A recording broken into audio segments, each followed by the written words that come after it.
السلام علیکم زما خوږو مینوالو خوږورونو زه فقیر استاد چې نن سره د ملګرو موږ روان یو منصیرې ته او زموږ سره د ملګرو فنکشن دی زموږ افغانان وروڼه دي هغوی ته روان یو او دا علاقه مې ته مې لکه کتله چې دا چې زموږ د پاکستان سپیک افټاباد منصیرې موټروې د چین ته وتې ده او دا د افټاباد او د منصیرې ښایسته ښایسته غرونه دي دا وګورئ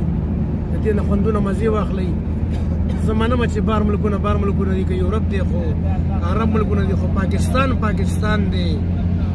د پاکستان مینه د پاکستان محبت تر باندې نن ګورم او نن در باندې سپیک موټروې ګورم ښایسته ښکلې علاقه ده ښایسته غرونه دي ښایسته ماحول دی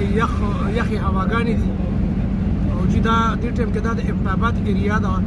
خو دا موټروې چې کوم د پاکستان موټروې سپیک دا په غرونو کې جوړه شوې ده او دا ټول په غرونو کې ده که نه لاندې چې کوم دی زوړ روډ دی لاندې ګوره افټاباد علاقه ټوله تاسو ته ښکاري صحیح ده او دا چې کوم دی دا غرونو کې ده جوړه شوې ده دې خوا ټول غرونه دي دا وګورئ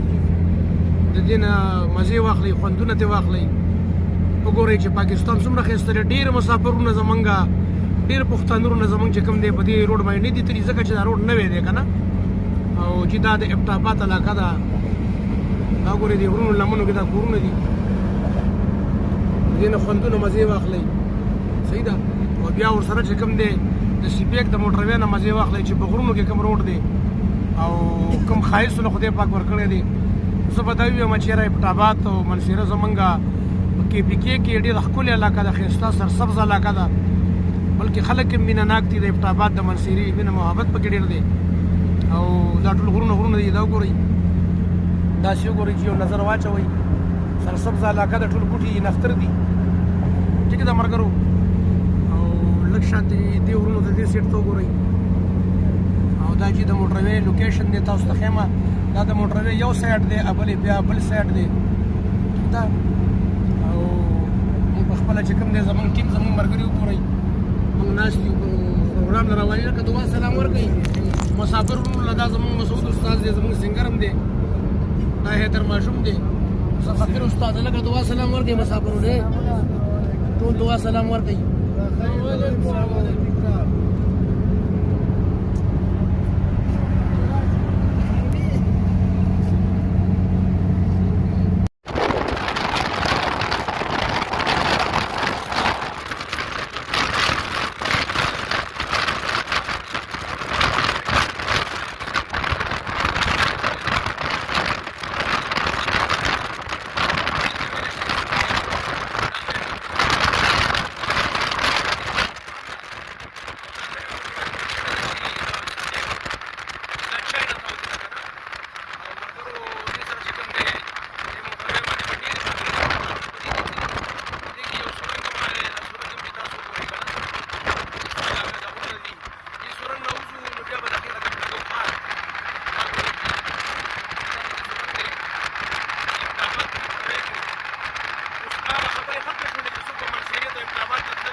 ښایسته ماحول دی ښایسته فضا ده او زه به دا ووایم چې افټاباد د جنت یو ټوټه ده یو جنتي وطن دی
ماحول دی ښایسته فضا ده